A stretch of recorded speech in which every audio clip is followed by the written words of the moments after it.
Hello everyone, Assalamu Walaikum. How are you all? I hope you are well.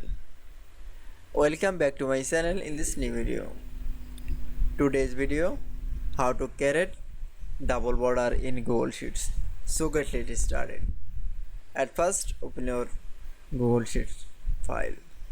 Firstly, then show the Google Sheets file is create double border is now. I then we can say. Then we show that the single border.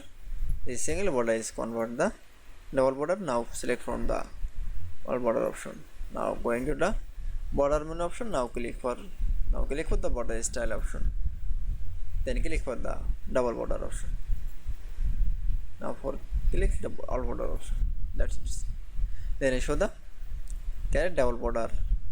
Then again same process is the create double border. Now select from the position. Now going to the border menu option. Now click for the border style option. Now click for the double border option. Then same process from the all border option. Now for click that is. Then I show the create double border in Google Sheets file. I hope to enjoy the video. Please like, comment, share and subscribe my channel. Thanks for watching.